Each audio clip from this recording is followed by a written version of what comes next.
안녕하세요. 알파오리입니다.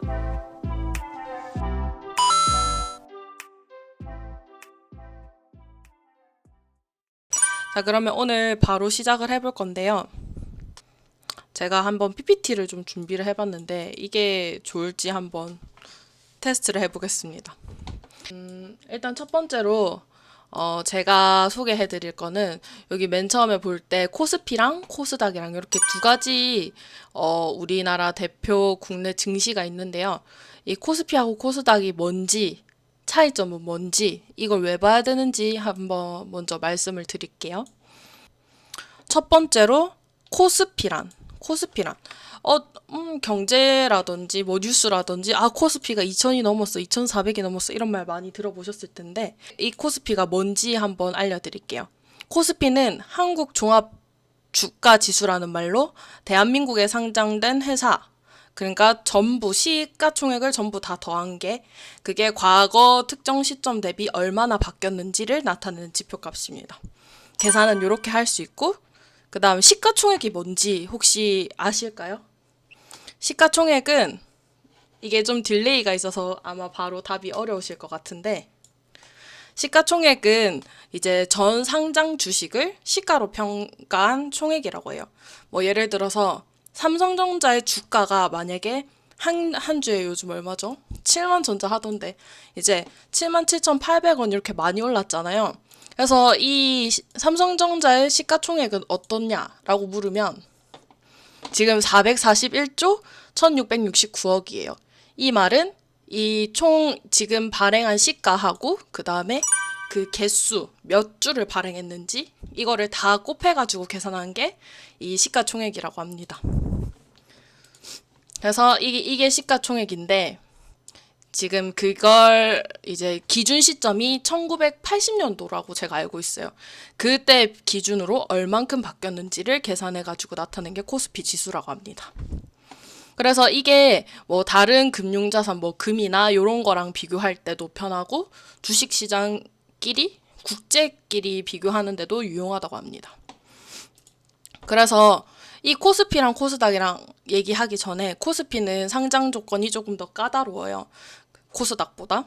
그래서 주로 매출이 큰 대기업이나 중견기업 이런 회사들이 많이 상장이 해 있고요. 상장이라는 말이 이제 주식시장에서 거래를 할 수 있다. 이런 의미입니다.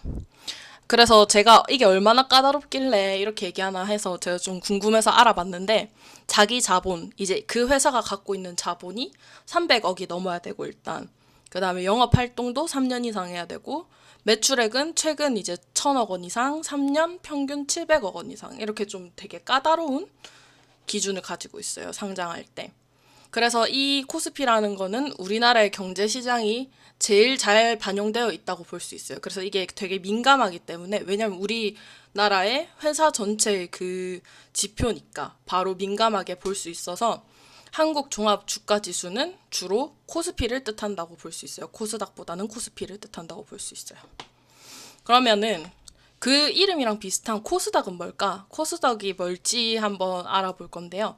코스닥은 코스피보다는 상장 조건이 조금 뭐라 하지? 약하다고 해야 되나? 조금 더 관대해요. 관대해서 성장 가능성이 높은 벤처기업이나 뭐 중소기업의 중심이 되는 뭐 또 다른 형태의 주식시장입니다.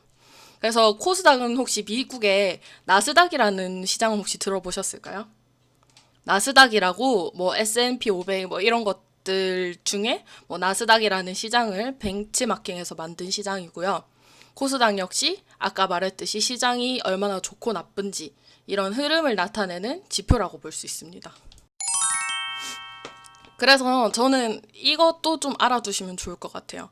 아까 말했듯이 코스닥이랑 코스피 그게 무슨 차이가 있는데? 라고 물으면은 상장 기준이 좀 차이가 있다고 아까 말씀드렸죠. 코스피가 훨씬 더 까다롭고 코스닥이 좀 덜 까다롭고, 그래가지고 두 개는 상장 기준에 차이가 있습니다. 그래가지고 일단 코스피는 아무래도 더 까다롭기 때문에 대기업이나 중견기업이나 뭐 상대적으로 큰 시가총액이 큰 기업들이 많고요.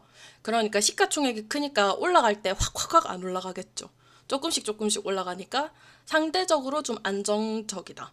그다음 벤처기업이랑 중소기업은 상대적으로 시가총액이 작은 기업들이 많아요. 그러니까 무조건 코스닥에 있으면은 코스피에 상장한 회사보다 시가총액이 작냐? 그건 아니에요. 코스닥에 제일 최근에 셀트리온이었나? 그 코스닥의 1등이 아마 코스피의 뒷자리보다 훨씬 높거나 그런 경우가 많아서 무조건 코스닥에 상장하면은 좀 작고 이런 건 아니에요. 이런 건 아닌데 뭐 대체적으로 그런 경향이 있더라.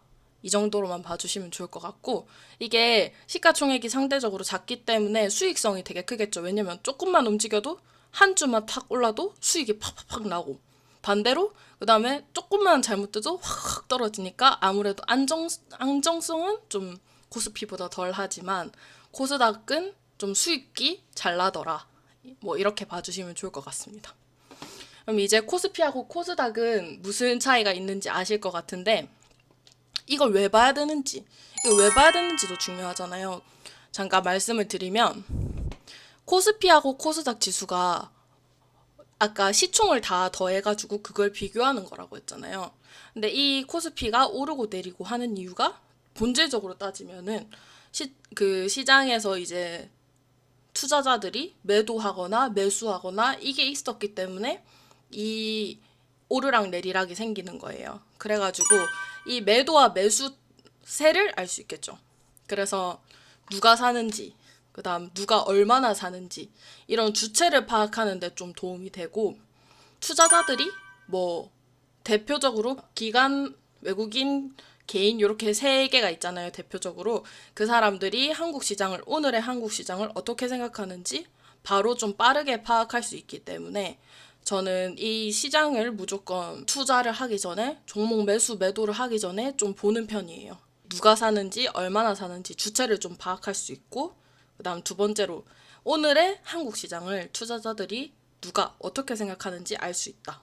이걸 파악을 해가지고 이런 흐름을 봤을 때, 나는 외국인이 사는 게, 오늘 우리나라에 이 외국인이 사는 게 좀 앞으로의 주식 시장이 좀 이렇게 상승할 것 같다. 그럼 오늘 사야겠다. 약간 이런 느낌을 받기 위해서 먼저 보는 겁니다.